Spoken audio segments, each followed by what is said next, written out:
Hello and welcome. Welcome to NGO News World's Activist Quest program.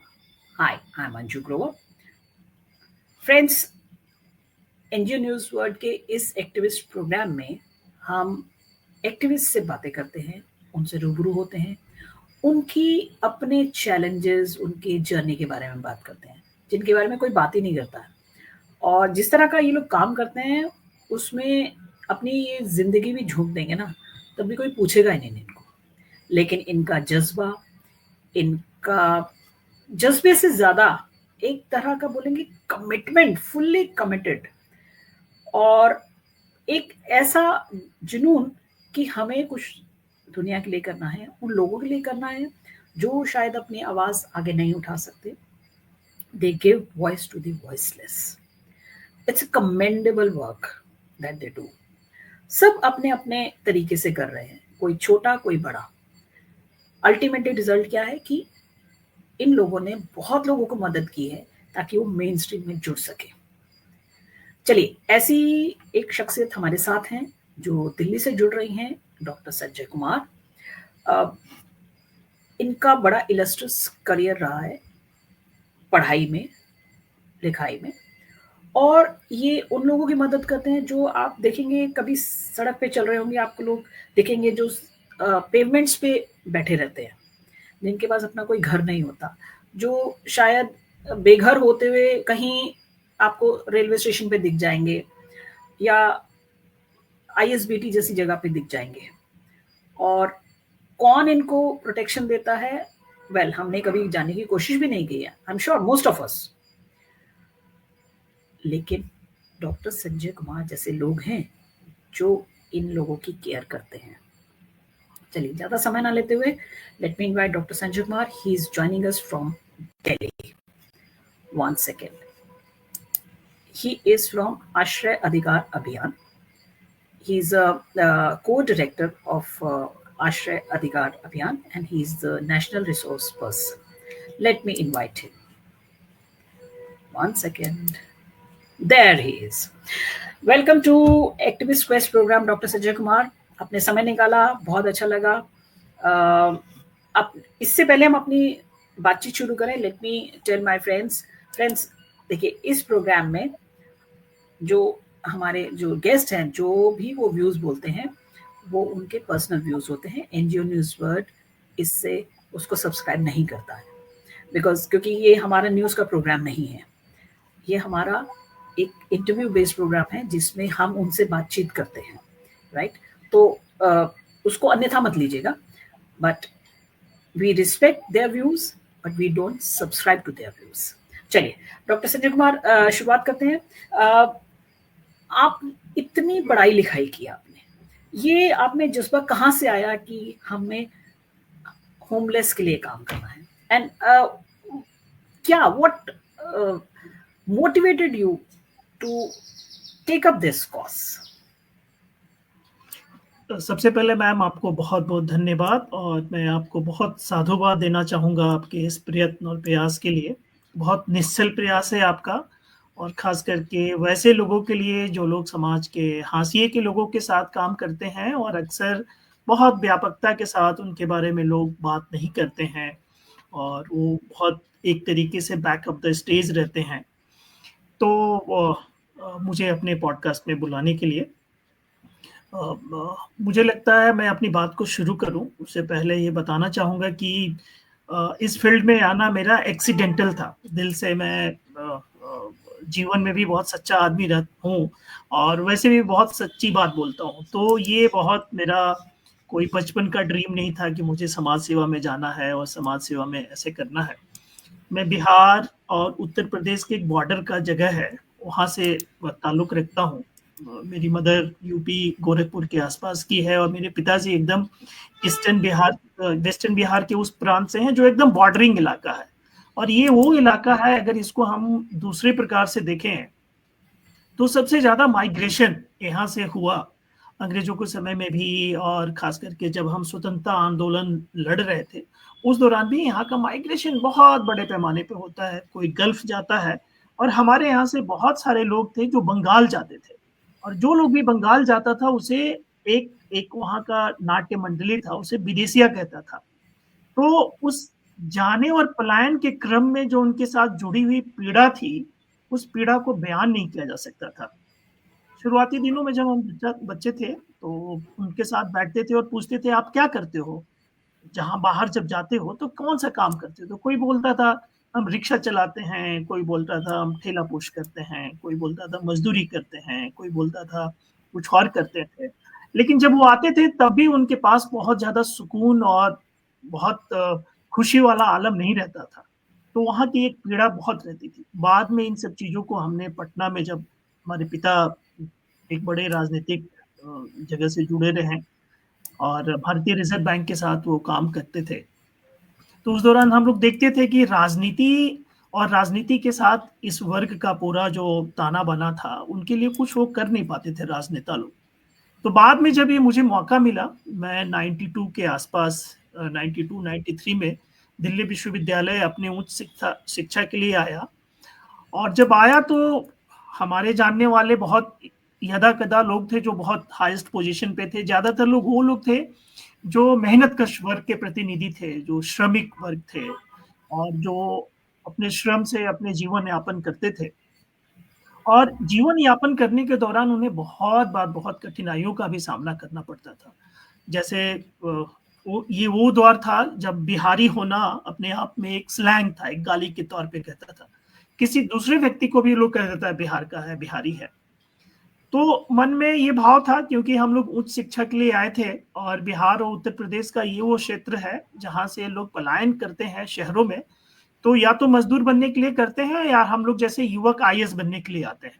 तो हम भी अपने आईएएस बनने के दौड़ में लगे हुए थे और ये क्रम चल रहा था। 98 के आसपास, 99 के आसपास हम लोगों ने ये परीक्षा भी दिया और हर बार उत्तीर्णता के उस स्तर पे पहुँचते थे, लेकिन फाइनली कुछ उस प्रकार से बहुत अच्छा नहीं हो पाता था। तो हमें लगा कि हम कुछ आईएएस भी बन जाते हैं तो क्या करेंगे जाकर के अल्टीमेटली तो सेवा ही करना है और सेवा के क्रम में ऐसा लगा कि ये वाला जो वर्ग है, इस वर्ग को हम बिहार में जाकर के सेवा नहीं कर सकते हैं या यूपी के उस गोरखपुर और उत्तरांचल वाले क्षेत्र में जाकर के ईस्टर्न यूपी वाले क्षेत्र में जाकर के नहीं कर सकते हैं। तो क्यों नहीं जो लोग पलायन करके यहाँ आए हैं, उनके साथ कुछ किया जाए, कुछ अपना योगदान दिया जाए। तो 2001 के आसपास में मैं पहली बार समाज सेवा के साथ एक्सीडेंटली, मतलब मुझे ये था कि चलो साल भर में कुछ समझ जाएं, देख ले क्या है, क्या किस प्रकार के हालात हैं और कैसे स्थिति में लोग रहते हैं। तो हम लोगों ने जब काम शुरू किया तो हमने पहला काम अपना एक रेप विक्टिम बच्चियों के साथ शुरू किया। वहाँ बड़े-बड़े स्लम जिनको हम लोगों ने सिर्फ अखबारों में पढ़ा था और इन सब जगह पे देखा था और उसको कभी बहुत नज़दीक से जानने का मौका नहीं मिला। तो वहाँ उन लोगों के साथ, बच्चों के साथ, छोटे-छोटे बच्चों के साथ जो अत्याचार होते थे या जो बच्चे रन अवे बच्चे थे, जो घरों से शहर के चकाचौंध में वहाँ से भाग करके नई दिल्ली रेलवे स्टेशन और बस अड्डा और अलग-अलग स्थानों पे आ जाते थे क्योंकि सोशल, पॉलिटिकल और सोशल इकोनॉमिकल कॉन्फ्लिक्ट जो उनके साथ उनके घरों में होता था या बहुत बार फादर बहुत ज़्यादा अल्कोहलिक था, जिस कारण से बहुत पिटाई होती थी और बच्चे छोड़ के चले आते थे। उन लोगों के साथ एक पहली बार राफ्ता हमारा कायम हुआ और पहली बार हम समाज को इतने करीब से, इतने करीने से जानने की कोशिश की। फिर उसी दौरान हमारा बिहार के पब्लिक सर्विस कमीशन के तरीके से ये हो गया, फिर हमें बिहार जाना पड़ा। फिर उसके बाद मुझे लगा कि नहीं, मतलब एसेंस ऑफ लाइफ और अपने लोगों के लिए सेवा करने का एक बहुत बड़ा मौका आज महानगरों में ज़्यादा है, क्योंकि हम अपने यहाँ पे, खास करके अपने नेटिव प्लेस की बात करें, तो वहाँ पे सेवा का जो तकाज़ा है वो बहुत डिफरेंट प्रकार का है। शायद हम लोग का जो मानसिकता है या हम लोग जो बोल देते हैं बहुत सारी चीज़ों को, वो पॉलिटिशियन या पॉलिटिकल पार्टीज़ के लोग बहुत उसे एक्सेप्ट नहीं करते हैं और अक्सर ये कहते हैं सारा बुद्धि आप ही को हो गया है, कुछ तो हम लोग को करने दीजिए, और लिटिल सेंस में वो कुछ कर नहीं पाते हैं। तो हमें लगा कि हमारे साथ और सहयोग की जो सबसे ज़्यादा आवश्यकता इन लोगों को यहाँ है। तो जब शहर में आए हम लोग, फिर एक बड़ी सी संस्था थी एक्शन एड बोल करके, तो उसके साथ हमें पहली बार जुड़ने का मौका मिला 2003 के आसपास में, और मेरी बहुत करीब और बहुत सम्माननीय मेरी नेता थी Paramjit Kaur. She is also working with me right now, अभी भी काम कर रही है। बहुत बहुत बहुत पायस लेडी, और मतलब इस फील्ड में मतलब उतने कमिटमेंट के साथ हमने किसी और को काम करते हुए, उतने पैशनेस के साथ काम करते हुए नहीं देखा। तो मुझे ऐसा लगता है कि उनका प्रेरक व्यक्तित्व, और डबल स्टैंडर्ड नहीं, क्योंकि समाज में काम करते हुए बहुत सारे लोगों को हम लोगों ने देखा है, they speak something but they do something different. तो वो भी बहुत कड़वा एक सच्चाई हम लोगों के सम्मुख रहा। तो परमजीत जी का बहुत सहयोग मिला इस काम को साथ में करने में। और शुरुआत में जब हम लोगों ने 2003 में जब ज्वाइन किया उनके साथ, तो फिर फील्ड में निकलना और फील्ड में जाकर के ऐसे लोगों के साथ जुड़ना जो लोग शहर में आते हैं छोटे छोटे अपने आशाओं को पूरा करने के लिए। और पलायन तो वो सिंगल आदमी करता है, लेकिन मूलतः वो सिंगल नहीं होता है, उसके पीछे 5-7 और लोगों की फौज होती है, जो इस आस में रहती है कि कब 30 तारीख आएगा और लोग हमें पैसे भेजेंगे। लेकिन बहुत बार क्या होता है, जब पलायन करके शहर में लोग आते हैं, तो रास्ते में ही वो अपनी पहचान को खो देते हैं। रास्ते में अक्सर उनके साथ जो होता है, वो बहुत दर्दनाक हादसा होता है। और अगर उनको कोई जानने वाला नहीं है शहर में, तो वो सिर्फ एक हाड़ मांस का पुतला के समान बन करके रह जाते हैं। और रेलवे स्टेशन पे उतरते के साथ उनकी पहचान और नागरिकता दोनों ही खो जाती है। अब ना उनके पास कोई उनका नाम होता है, ना नाम को पुष्ट करते हुए कोई पहचान होती है, और न ही सरकार के किसी सिस्टम के साथ जुड़े होते हैं जिससे वो अपने आप को क्लेम कर सके। तो ये वो वर्ग था जिस वर्ग के साथ हमने प्रेरक होकर काम अपना ने शुरू किया। जी डॉक्टर संजय, आपने ये बोला कि 2003 में आपने एक संस्था ज्वाइन की और उसके साथ आपकी एक तरह से जर्नी ने टेक ऑफ कर लिया। इस दौरान चूंकि आप 21 साल हो चुके हैं, तो what kind of challenges that you faced and what kind of challenges you are facing now, जिससे कि आपको लगता है कि अभी भी जूझना ही पड़ेगा? सबसे बड़ी बात क्या है कि हम लोग जिस फील्ड में काम करते हैं, इसको समाज सेवा का नाम कहा तो जाता है, लेकिन समाज का कोई भी तबका इसको एज ए प्रोफेशन एक्सेप्ट नहीं करता है। बार बार आप उनसे पूछें, जैसे हमारे बहुत सारे दोस्त लोग हैं, वो ब्यूरोक्रेसी में हैं, पॉलिटिक्स में हैं, बड़े बिजनेसमैन हैं, तो लोग अक्सर बोलते हैं कि संजय करते क्या हो? ठीक है, मतलब ये कर लिया, ये कर लिया, ऐसे कर लिया, लेकिन करते क्या हो? सस्टेनेंस के लिए क्या करते हो? तो वो जो एक्सेप्टेंस का लेवल है खास करके इस प्रोफेशन के साथ, वो अभी बहुत दूर का कौड़ी है, इसको लोग स्वीकार नहीं करते हैं। तो एज ए प्रोफेशन ही अपने आप में चुनौती है स्वीकार कराना कि हम लोग क्या करते हैं। तो शुरू में, जबकि ये बहुत इंपॉर्टेंट है, इसमें इतना इंपॉर्टेंट एस्पेक्ट है ये कि जो लोग, बहुत सारे लोगों को हम लोग जानते हैं कि एकदम हाशिए के लोगों के साथ काम करते हैं, जो सम्मान, जो एक्सेप्टेंस उन्हें मिलना चाहिए वो कभी उन्हें नहीं मिला, और नहीं वो उस प्रकार से, मतलब फिनेंशियल रिकग्निशन तो आप छोड़ ही दीजिए, ये एक्सेप्ट ही कर लें कि वो क्या कर रहे हैं, इसी में बहुत बड़ी बात होती है। तो समाज का जो दृष्टिकोण है पहचान को स्वीकार करने के क्रम में, वो अक्सर इनसे दूर रहता है। उनके परिश्रम, उनके त्याग, उनका समर्पण, सब कुछ पीछे का पीछे रह जाता है। जबकि बड़ा अच्छा लगा मुझे कि आपने ऐसे लोगों को इकट्ठा करके और ऐसे लोगों को आमंत्रित करके आप अपने मंच से उन्हें बोलने का और खास करके इस कार्य को और व्यापकता देने की कोशिश कर रही हैं। बहुत सराहनीय कार्य है। तो पहले तो यही है सबसे कि आखिर आप करते क्या है, इस चुनौती से आपको उलझना पड़ता है। दूसरा सबसे इंपॉर्टेंट है आर्थिक असुरक्षा का भाव। आर्थिक असुरक्षा का भाव इतना ज्यादा रहता है कि अगर आप थोड़े बहुत कुछ पैसे इस फील्ड से ले तब भी, और पैसे न ले तब भी, दोनों ही सवाल के घेरे में आप अक्सर आपसे लोग प्रश्न करते हुए आपसे लोग जूझते हैं। और अक्सर आप, चूंकि ये इतना खुला हुआ फील्ड है, इतना खुला हुआ एस्पेक्ट है कि कोई भी पत्थर अगर नीचे जाएगा तो किसी समाज सेवक के सर पे ही लगेगा। किसी भी प्रकार से आपको आरोपित कर दिया जा सकता है। अगर आप अच्छा काम कर रहे हैं और 10 लोग बुरे काम कर रहे हैं, उनके लिए आप खतरे के एक ऐसे बादल रहते हैं कि आपको किसी भी स्तर पे जाके फिनिश करना चाहते हैं। और हम लोग के साथ व्यक्तिगत रूप से इस प्रकार की चीजें बहुत बार हुई है। मतलब अगर हम अपने 23-24 साल के पूरे करियर की बात करें समाज सेवा का, तो हर दिन इस प्रकार के एग्जाम्स को हम लोग देते रहते हैं, जिसमें तमाम प्रकार के आरोप लगाए जाते हैं, झूठे और निराधार आरोप। क्योंकि अक्सर क्या होता है, जो लोग आपसे compete नहीं कर पाते हैं, चाहे आपकी विधा में, आपके ज्ञान में, आपके काम में, आपकी प्रतिबद्धता में, आपके करुणापूर्ण व्यवहार में, तो वो लोग आपको इस तरीके से आरोपित करने की कोशिश करते हैं ताकि आप हाशिए के हाशिए पे चले जाएं और कभी भी खड़ा ना हो सके। तो ये बहुत बड़ी चुनौती रहती है। हम लोगों ने फेस किया है पिछले 3-4 सालों में, बहुत बहुत संगीन प्रकार के आरोपों को भी झेला है, एकदम निराधार और झूठ के कटघरे में खड़ा करके जिस तरीके से फिनिश करने का काम किया है, तो ये बहुत बहुत दयनीय है। दूसरी बात ये है कि ऑलरेडी ये फील्ड इतना सूखा वाला फील्ड है, बहुत लोग नहीं आते हैं काम करने के लिए इस फील्ड में, और ये बहुत चुनौतीपूर्ण कार्य है, बहुत प्रतिबद्धता डिमांड करता है, बहुत करुणा डिमांड करता है, बहुत समर्पण डिमांड करता है। बहुत सारे लोग इतना मुश्किल काम करने नहीं आ सकते हैं।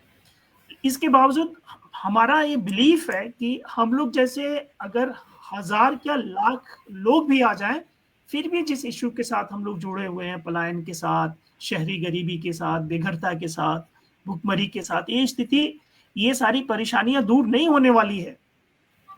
दूसरी तरफ ये भी है कि अगर इतने हाथ हमारे पास सहयोग के लिए नहीं उठेंगे और वो सहयोग के हाथ अगर उसको सफलता में नहीं तब्दील करेंगे, तो ये काम भी नहीं होगा। बहुत महत्वपूर्ण काम करते हैं लोग। अभी तो मेरा एक दोस्त है, मतलब ऐसे लोगों के साथ काम करता है जो लोग कूड़ा बीनने का काम कर रहे हैं, जो लोग शहर की गंदगी और बदबू को दूर करने में अपना निरंतर प्रयास कर रहे हैं सुबह से शाम तक। अब उस व्यक्ति को भी अगर उसकी अनिवार्यता शहर में नहीं रहती तो टिक नहीं पाता। या जो रिक्शा वाले हैं, आप अगर दिल्ली शहर में 4.5-5 लाख रिक्शा वाले हैं जो रोजाना यहाँ से अपना रोजगार अर्जित करते हैं, तो शहर की उस कमी को पूरा करते हैं, तभी तो वो सस्टेन कर रहे हैं यहाँ पे। तो उनका बहुत बड़ा कंट्रीब्यूशन है यहाँ पे।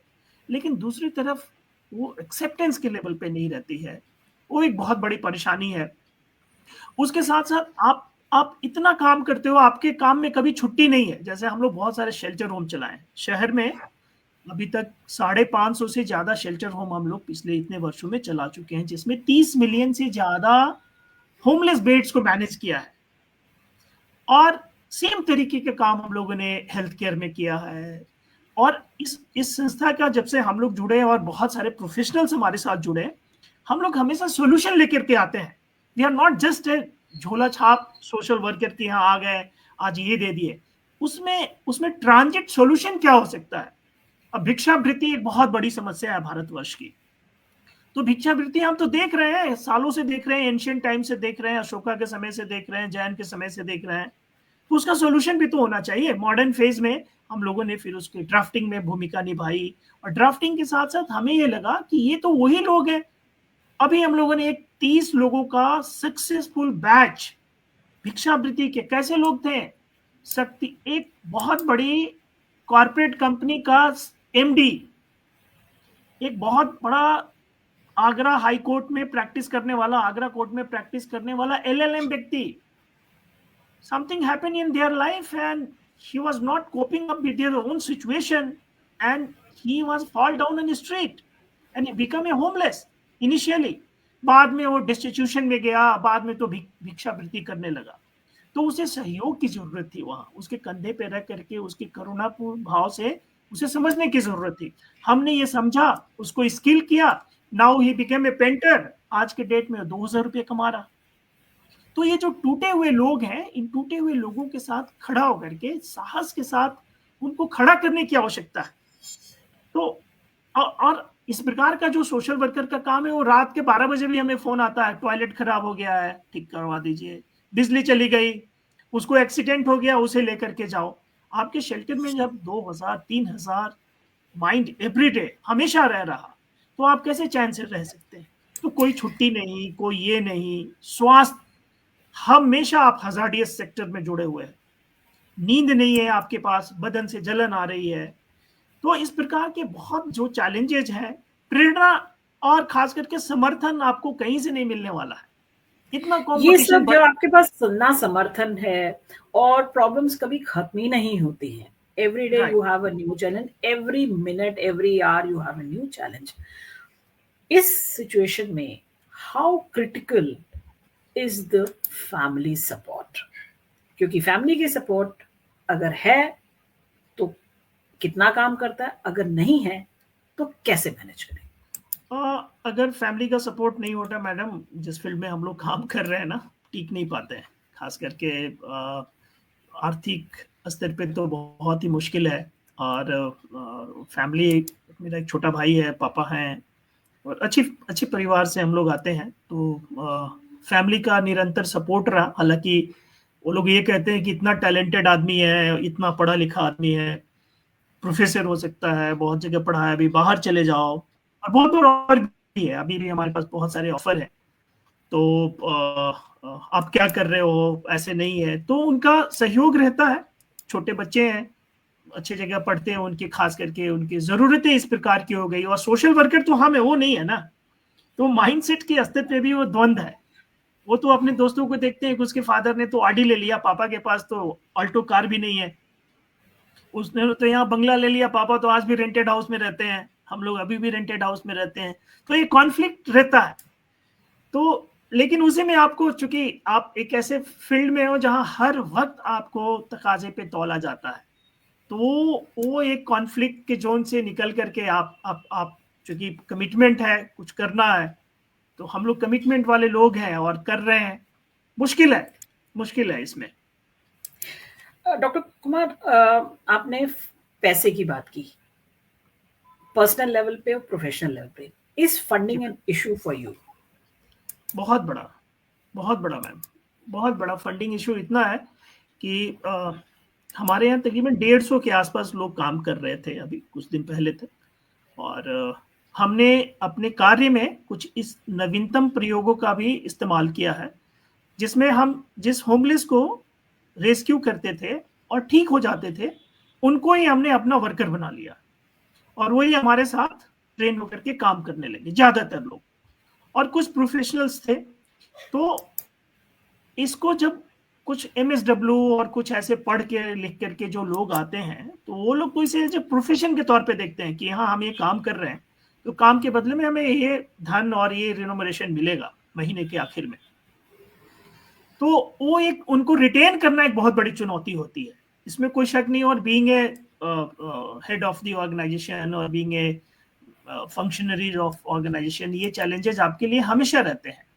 दूसरे जो सबसे मुश्किल चीज है कि आज का जो दौर है, इस दौर में सीएसआर का एक नया फंडा चला है, आप जानती होंगी। वो सीएसआर का एक ऐसा फंडा है कि वो अपने सपनों को साकार करने के लिए आपके जैसे समाज सेवक को अपने लेबर के तौर पे इस्तेमाल तो करना चाहते हैं, लेकिन आप क्या विजुलाइज करके चाह रहे हो करना, उसको उनके एम्बिट में नहीं फिट बैठता है। तो एक बहुत बड़ा कॉन्फ्लिक्ट रहता है कि वो किस प्रकार से ये वाला जो पोर्शन है, इस पोर्शन में आपके आपके अनुसार का काम में उनको सहायता मिल सके। तीसरी बात यह है कि सरकार के साथ काम करना एक अपने आप में बहुत चुनौती है। खास करके सरकारी कार्य अपने तंत्र के माध्यम से स्थापित है बहुत वर्षों से, आप भी जानती हैं, हम भी जानते हैं कि किस प्रकार से कार्य होते हैं। और अगर आप उस कार्य में सक्षम है तब तो सरकार से आपको फंड मिलेगा, अन्यथा आपको फंड नहीं मिल सकता है। तो वो बहुत बड़ी चुनौती है। तीसरी चुनौती ये है कि सस्टेनेबिलिटी का एक जो एस्पेक्ट्स है कि कैसे इसको निरंतरता के साथ इस प्रकार के कार्य को जारी रखा जाए, उसमें एक बहुत बड़ी चुनौती है कि आपको कोई 2 साल के लिए, कोई 3 साल के लिए फंड तो आ जाएंगे, लेकिन फिर चौथे साल में आप क्या करेंगे? फिर आप उसी प्रकार से जीरो से शुरू होते हैं और फिर शिखर तक जाने की कोशिश करते हैं। तो ये बड़ा मुश्किल रहा है। हम लोगों ने भी जो 25 साल अब हो गए हमें इस ऑर्गेनाइजेशन को, और तकरीबन 22-23 साल मुझे भी हो गए। तो इस दौरान सैकड़ों बार हम लोगों ने ये फेस किया, लेकिन मजबूती से फिर खड़े हुए और फिर लोगों से अपनी बात बताएं। और हमारे ऑर्गेनाइजेशन के साथ सबसे खूबसूरती ये है कि लोग हमारे काम और हमारे निरंतर प्रतिबद्धता को देख के बहुत बार हमारे पास खुद चल के आते हैं कि ये फंड है और इस तरीके से हम लोग आपको सपोर्ट करना चाहते हैं। तो ये एक चुनौती के साथ एक अवसर भी रहा, क्योंकि हम लोगों ने ग्राउंड लेवल पे बहुत मेहनत से काम किया, बहुत मेहनत से काम किया। डॉक्टर और कुमार, इस तरह के जब इश्यूज को आप जब उठाते हैं तो अवेयरनेस कितना इम्पोर्टेंट हो जाता है जिससे कि काम करने में आसानी हो। Why awareness is required and if awareness is required in on such critical issues or other social issues?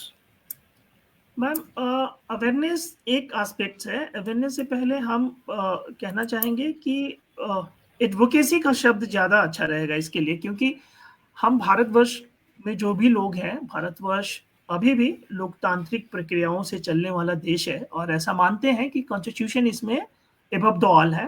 तो कॉन्स्टिट्यूशन अपने वेलफेयर नेशन में ये अक्सर मुहैया करने की बात कहता है कि हम अपने लोगों को, खास करके वंचित समुदाय के लोगों को भी, हाशिए के लोगों को भी, उनके लिए भी प्रोग्राम करेंगे।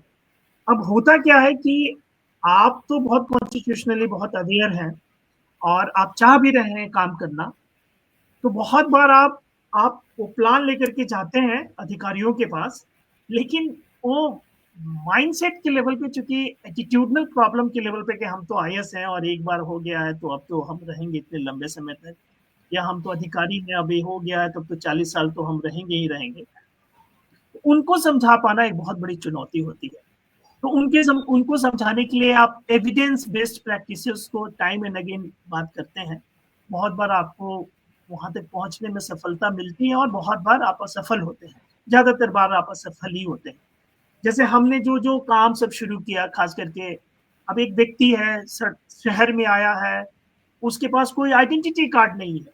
अब उस आइडेंटिटी कार्ड के अभाव में ना वो बैंक अकाउंट खोल सकता है, ना उसका आधार बन सकता है, ना वो कहीं अपना पैन नंबर ले सकता है, तो उसकी जर्नी नहीं शुरू हो पाती। तो फिर हम लोगों ने एक, आप जिसको अवेयरनेस कह रही है, हम लोग उसको एडवोकेसी कह रहे हैं, रिसर्च बेस्ड एडवोकेसी किया। एक बड़ा सा प्रोविजंस लेकर के गए अधिकारियों के पास, इलेक्शन कमीशन ऑफ इंडिया के पास गए, बैठे। मैं 2004 की बात बता रहा हूँ, और उनको समझाने में सफल हो गए। तो जब समझाने में सफल हो गए तो उन लोगों ने भी बहुत एक्सटेंड किया अपना हेल्प। और वैसे लोगों को भी, जो लोग किसी पटरी के नीचे, किसी फुटपाथ पे, किसी किसी आंगन के, किसी डिस्पेंसरी के सामने, किसी लैंप पोस्ट के नीचे रहते थे, तो उनका भी उन लोगों ने वोटर आईडी कार्ड बनाया और वहां से फिर एक नई जर्नी शुरू हुई उनकी जिंदगी में। उनके पहचान का जो एक मुद्दा था वो रिजॉल्व हुआ, जिसके बाद उनका बैंक में अकाउंट खुला। फिर बैंक में अकाउंट खुलने के बाद ये जर्नी और भी मजबूत हुई। जैसे बैंक में अकाउंट खुलता है तो खुलने के बाद वो 100 रुपया कमाते थे तो 70 रुपया बचाने लगे, और बचाने के बाद फिर वो ग्रो करने लगे। 200 रुपया हो गया तो उसे कहीं इन्वेस्ट कर दिया, इन्वेस्ट करने के बाद वो, तो ये चीजें बहुत इंपॉर्टेंट है कि आप एविडेंस बेस्ड इंपेरिकल स्टडीज के माध्यम से लोगों को समझाएं, खास करके दोनों लोगों को, जो गवर्नमेंट साइड में उन्हें भी और जो नॉन गवर्नमेंट एक्टर्स हैं, स्टेक होल्डर्स हैं, उन्हें भी। जब ये दोनों लोग समझ जाते हैं आपकी बात को, तो आपके लिए काम सरल हो जाता है और आप जिस मंजिल तक लेके जाना चाहते हैं लोगों को, मंजिल भी मिलती है। तो है, बहुत इंपॉर्टेंट एस्पेक्ट्स है कि हम कैसे नेटवर्क करें, कैसे एडवोकेसी करें, कैसे उनको जागरूक करें, कैसे उनको शिक्षा Are दें। you satisfied with your work? Ma'am, ढेर सारे लोगों से मिलता हूँ मैं, बहुत सारे लोग आते हैं और सब साथी लोग बड़े बड़े पोजीशन पे हैं। तो जब उनके पास जाते हैं तो उनके पास दिखाने और बताने के लिए गाड़ी, बंगला, घर, बच्चे को एजुकेशन अच्छा, ये सारा तो है, लेकिन हमारे जैसे कहानियां नहीं है जिसमें हमने बहुत सारे लोगों के कंधे पे हाथ रखकर उनको खड़ा किया। जो टूट चुके थे वो फिर से चलने लगे, जो सपना देखना छोड़ चुके थे वो सपने देखने लगे। तो ये हजारों लाखों की संख्या में कहानियां हैं जिनके साथ हम लोग खड़े हुए और वो चलने लगे, उनका पूरा जिंदगी अलग हो गया। और मैडम, ये क्या है, एक बड़ा मार्मिक चीज है, मैं आपको बताना चाहूंगा। अभी एक 25 साल पहले हमें एक व्यक्ति मिले थे गुरुद्वारा बंगला साहब में। तो हमारा चूंकि एक मोबिलाइजेशन का काम भी था, ट्रस्ट बिल्डिंग एंड मोबिलाइजेशन का, हम उनको वहां से लेकर के अपने शेल्टर में आए। और शेल्टर में आने के बाद अगले दिन उन्होंने फिर अपने सर पे वो पग बांधा, मतलब पगड़ी बांधा, पगड़ी था। और 25 साल हमारे साथ रहे। Such a honest person, such a dedicated person. और हमने जब उनसे नाम पूछा तो उन्होंने नवनीत सिंह के नाम से अपना नाम बताया। अभी 2 महीने पहले उनकी डेथ हुई। डेथ के बाद हमें मालूम चला, जब हम लोगों ने ये किए, वो तो नवनीत था ही नहीं, उसका नाम तो कुछ और था, उसका नाम विजय था। जब हमने उसके घर के बारे में खंगालना शुरू किया तो मालूम चला दिल्ली शहर में 4 बड़े घर, दिल्ली शहर की एक जगह पे बड़ी फैक्ट्री, पंजाब में घर, सिडनी में घर। He was not millionaire, he was billionaire. भाभी ने कुछ बोला, बोलने के कारण से घर छोड़ दिया, एटीट्यूडनल इशू के कारण से ही बिकेम होमलेस, वो टूट गया। लेकिन उसने हम में सहारा ढूंढा, हमारे साथ खड़ा रहा, बहुत मुश्किल हालात में प्रतिबद्धता के साथ खड़ा रहा। लास्ट में जब हम लोग उसको क्रिमेट किए तो उसके घर से कोई नहीं आया। तो ऐसे टूटे हुए लोगों के साथ खड़े होते हैं हम लोग, उनको साहस और संबल देने का काम करते हैं। उनके जिंदगी की नई इबादत, हम उनको करोड़पति नहीं बना पाते हैं, लेकिन इतना जरूर सक्षम कर देते हैं ताकि वो अपनी जिंदगी के जिंदगानी को आशा और विश्वास के साथ जी सके। तो वो पूरा का पूरा काम है ऐसे लोगों को। और हम जिस वर्ग के साथ काम करते हैं उसको बेघर कह के हम बहुत छोटा कर देते हैं। वो हम एक एग्जाम्पल के तौर पे, रिजल्ट के तौर पे उन्हें उस तरीके से देख रहे हैं उस जगह पे, जबकि वो हमारे और आपके जैसे अच्छे घरों के हैं। कोई एलएलएम किया हुआ है, कोई फैशन डिजाइनर है फर्स्ट क्लास, कोई अरबपति है। अब ऐसे लोग जो मुश्किल हालात में फंस गए हैं, उन्हें तो पैसे की जरूरत नहीं है, पैसे वाली दवाई की जरूरत नहीं है, उन्हें आपके सहयोग की आवश्यकता है, उन्हें आपका ट्रस्ट की आवश्यकता है कि कोई तो एक आदमी सुने उनके साथ खड़ा होके, कोई तो आदमी उनको संबल दे जो टूट गया है। झटके के कारण से घर तो छोड़ दिया लेकिन कोई खड़ा नहीं है साथ में। और ये ऑल अक्रॉस है। इंडियन आर्मी का एक बहुत बड़ा ऑफिसर मिले अभी थोड़े दिन पहले हम लोग, उसमें पृष्ठ थे, बहुत अच्छा पेंशन ऑनसन सब कुछ उनका ये था, लेकिन घर में खुशी नहीं थी। So it was not due to poverty, this issue was not originated due to poverty, there are various reasons. और ये बहुत इंपॉर्टेंट एस्पेक्ट्स है, खास करके मॉडर्न इंडिया की जब भी हम बात करेंगे। आप गोदान पढ़ो, आप जितना मॉडर्न राहुल संकृत्यान का मैला आंचल पढ़ो, सब में पलायन का दर्द है। पलायन का दर्द तो वहां से निकल रहा, निकल के जब शहरों में आता है। शहर में लोग क्यों आते हैं? शहर में इसलिए लोग आते हैं, शहरों में गरीबी को, संकट को पचाने की एक बहुत बड़ी क्षमता होती है, अवसर होता है, लेकिन उन्हें मालूम नहीं होता है। तो वहां पे आपने जो बात बोली, तो शिक्षित करना इस बेनिफिशियरी को बहुत जरूरी है। हमने मॉडर्न दिल्ली शहर में पंचायती राज व्यवस्था लागू किया, होमलेस लोगों का हर महीने पंचायत करना शुरू किया, और साल में एक बड़ी महापंचायत, ह्यूज महापंचायत, वहां से उनको डिमांड दे करके खड़ा किया, खड़ा करके। आज दिल्ली शहर में जब हमने ये काम शुरू किया था, दिल्ली शहर में 12 शेल्टर हुआ करते थे, आज दिल्ली शहर में 350 नाइट शेल्टर्स हैं, शेल्टर। तो ये बहुत राइज किया है काम, जब हमने शुरू किया तब से लेकर के अभी तक। इंक्लूजन हुआ, पॉलिसीज बनी, खड़े हुए, एजुकेशन में गए, स्किल में गए, और हर जगह पे सॉल्यूशन लेकर के आया गया। तो ये बहुत बहुत समंदर है, समस्याओं का समंदर है, लेकिन समस्याओं के समंदर के साथ साथ ये आशाओं का भी समंदर है। मैंने अभी कहीं किसी क्लास में बोला था, अभी कहीं एक ऑनलाइन क्लास ले रहा था बाहर, मैंने बोला बिल गेट्स और स्टीव जॉब्स और सुंदर पिचाई अगर इतने पढ़ लिख करके उस फील्ड में जा करके ऐसे एस्टेब्लिश हो सकते हैं, तो कुछ पढ़ लिख के लोग अगर सोशल वर्क में काम करें तो सोशल वर्क कितना शेप में चला जाएगा, कितना रिजॉल्व हो सकता है।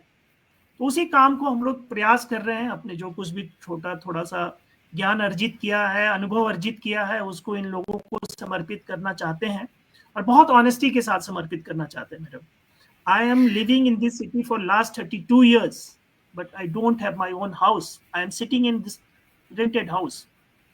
Though I got many offers, still I have several offers for teaching. मैं IAS कोचिंग वगैरह में पढ़ाता हूँ दिल्ली शहर में। तो कभी भी मेरा इनकम का एकमात्र जरिया ये सोशल वर्क नहीं रहा। मैं ट्रेनिंग देता हूँ, मैं पढ़ाता हूँ, मैं इलेक्शन स्ट्रेटजिस्ट, बहुत सारी चीज करते हैं हम लोग। तो मुझे लगता है कि कहीं से अर्जित करके इस फील्ड को देने की आवश्यकता है। और इस फील्ड में महात्मा गांधी या आप बुद्ध को देखिए, बुद्ध से बड़ा तो कोई धनी तो नहीं था ना, Buddha was itself very rich. जब उन्होंने छोड़ करके लोगों के चेहरे पर खुशी और मुस्कान लाने की बात की, तो कुछ उसमें है ना।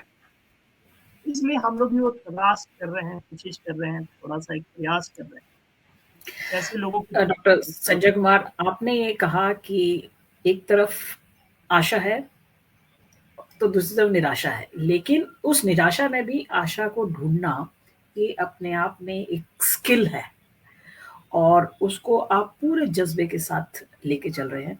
फ्रेंड्स, इसी के साथ अब हम इस प्रोग्राम को यहीं रोकते हैं। But by the way, this disclaimer is on your screen. The activist views are personal and NGO Newsword does not subscribe to such views. आप हमारे चैनल को सब्सक्राइब कर सकते हैं। स्टिकर पे एड्रेस आ रहा है, it's NNW3132. We are there on Facebook, we are there on YouTube, we are there on LinkedIn and Instagram. You can follow us. Doctor Sanjay Kumar, आपने समय निकाला, उसके लिए बहुत बहुत धन्यवाद and all the best for your journey, for your hard work, for your vision. And NGO news world आपके साथ इस मुहिम में शामिल होता है। Thank you so much. बहुत शुक्रिया मैडम आपका, आपने हमें आमंत्रित किया और ये अवसर प्रदान किया कि हम अपने बात को एक आपके ऑडियंस तक भी पहुंचाएं और लार्जर जनता तक, समाज तक पहुंचाएं। बहुत शुक्रिया आपका मैम, और बहुत अच्छा प्रयास है आपका। हमसे जो बन पड़ेगा हम आपके इस प्रयास में हम भी सहभागी बनने की कोशिश करेंगे। Thank you so much. धन्यवाद मैम।